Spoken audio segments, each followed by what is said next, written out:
Xin chào các bạn, mình là Lý Việt MMO đây. Rất vui được gặp lại với các bạn thông qua series kiếm tiền trên Ray. Thì như trước đây mình đã làm trên series kiếm tiền của Ray được khoảng 9 video. Đây, 9 video về kiếm tiền trên Ray. Các bạn nhớ xem nhé. Nhưng mà chính cái video này chỉ có mới là việc chúng ta kết nối với lại VF House hoặc là kết nối với lại kênh YouTube và trở thành publisher với lại Ray thôi.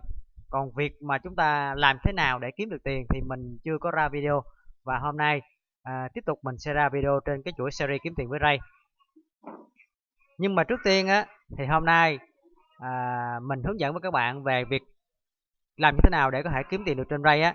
Thì trước hết mình sẽ chuẩn bị một số cái tư duy trước khi mà chúng ta kiếm tiền với Ray hoặc là các nền tảng khác nha các bạn. Đó.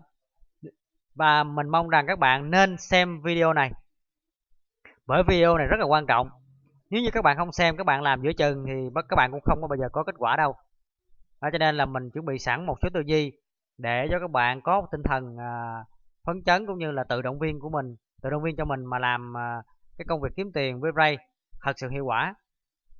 Thì để không có dài dòng á thì chúng ta sẽ đi vào vấn đề chính nha. Thì tư duy đầu tiên á là các bạn không được bỏ cuộc.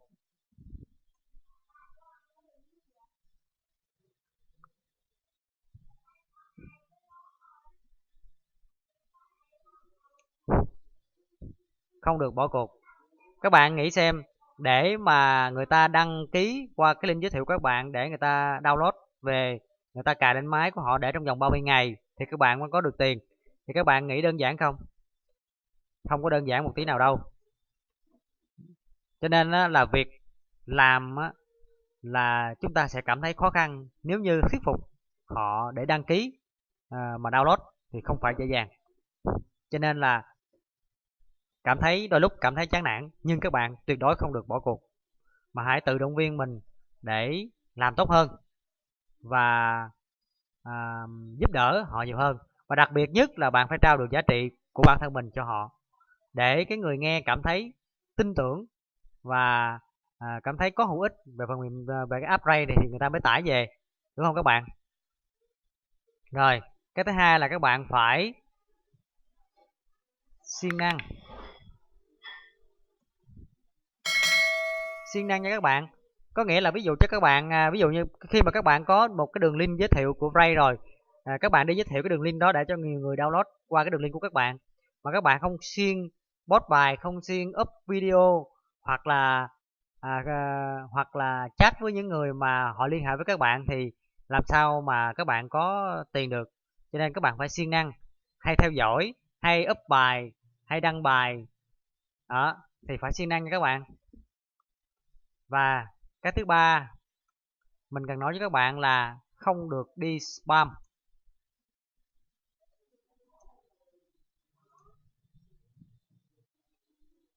Thì các bạn nghĩ xem, khi mà các bạn có một đường link giới thiệu của Ray thì các bạn lên các nhóm trên Facebook, khi nào người ta bình luận thì các bạn đem cái đường link đó các bạn dán vào cái bình luận đó, thì ai mà đăng ký qua cái link của các bạn là ai, các bạn có thương hiệu hay không, các bạn có uy tín hay không, người ta không hề biết bạn là ai, mà các bạn dán như vậy thì người ta không có bao giờ người ta đăng ký qua cái link giới thiệu của các bạn đâu. Còn nếu có nữa là chỉ là một người nào đó họ không hề biết về kiếm tiền internet, cho nên họ mới đăng ký qua cái link các bạn thôi, chứ thật ra không ai đăng ký đâu.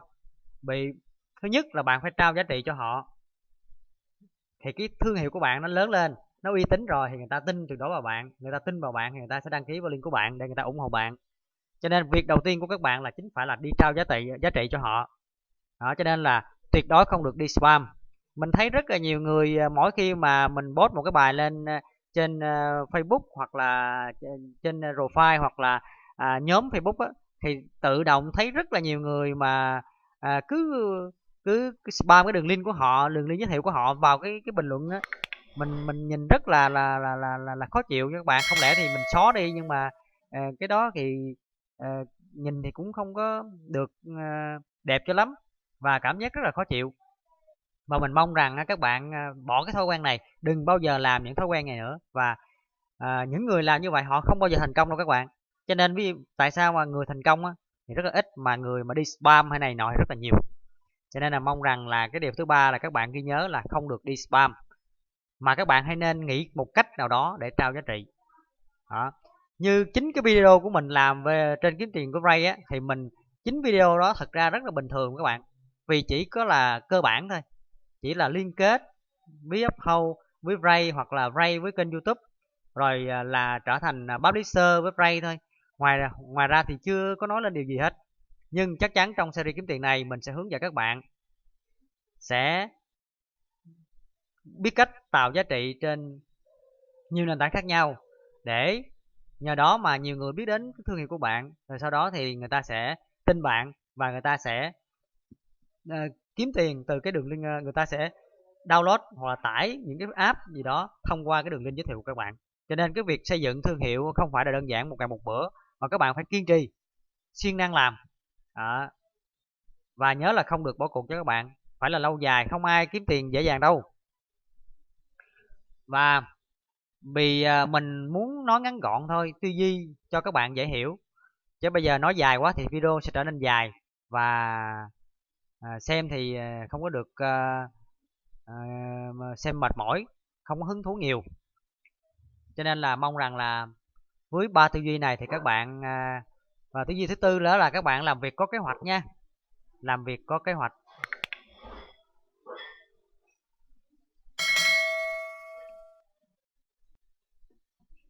Tức là mỗi ngày các bạn nên dành thời gian cố định nào đó để các bạn post bài lên trên YouTube, hoặc là trên Facebook, hoặc là trên Zalo. Chứ không có phải là ví dụ các bạn hôm nay các bạn làm rồi, các bạn làm một tuần liên tục, sau đó các bạn bỏ khoảng 2-3 tháng sau các bạn post bài lên nữa thì không được. Đó, cho nên là phải làm việc phải có kế hoạch nha các bạn, thì nó mới có hiệu quả được và liên tục. Rồi, thì tiếp theo trong cái series kiếm tiền với Ray này mình sẽ hướng dẫn các bạn cách tạo giá trị cho người, cách tạo giá trị cho khán giả nha các bạn, cho khách hàng đi, trên các nền tảng như: 1. YouTube. 2. Facebook. 3. Zalo. 4. Instagram. 5. Có thể là TikTok nha các bạn, nếu như đủ thời gian. Và 6 là có thể là Twitter.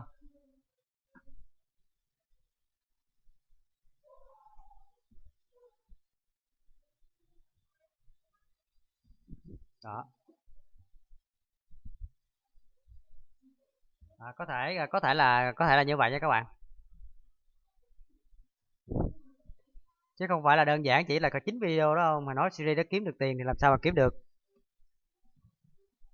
Đó. Về Facebook thì mình sẽ hướng dẫn cho các bạn từ A tới Z làm như thế nào để có một video mà post lên YouTube, tạo kênh YouTube như thế nào, rồi đăng tối ưu như thế nào, rồi rồi post video như thế nào, quay như thế nào nha các bạn. Thì đương nhiên việc làm video không phải là dễ dàng, thì các bạn phải học để có kỹ năng làm video nha các bạn. Thì mình cũng không phải là làm video hay đâu, nhưng mà mình cũng cố gắng hết sức để làm cho các bạn dễ hiểu, và tối ưu được kênh YouTube, để cái video của các bạn mà up lên thì cũng có nhiều người xem. Tối ưu như thế nào thì mình cũng sẽ thể hiện qua cái việc là trong cái series kiếm tiền với Ray này ha. Rồi, về Facebook thì mình sẽ có trên profile, thì các bạn cũng trên profile thì các bạn cũng xây dựng cái thương hiệu của các bạn trên profile, và nhóm Facebook rồi fanpage, vân vân. Rồi Zalo thì các bạn có thể là trên profile của Zalo, hoặc là trên cái nhóm Zalo nha các bạn. Rồi Instagram cũng là một cái cách kiếm tiền để chúng ta có thể là để cái đường link affiliate chúng ta. nó đi ra nước ngoài được các bạn. Cho nên là các vùng quốc gia khác như Mỹ người ta download thì cái số tiền mà mình nhận được sẽ nhiều. Còn TikTok thì có thể là mình sẽ xây dựng trên cái thương hiệu cá nhân nha các bạn, và kiếm tiền online chẳng hạn.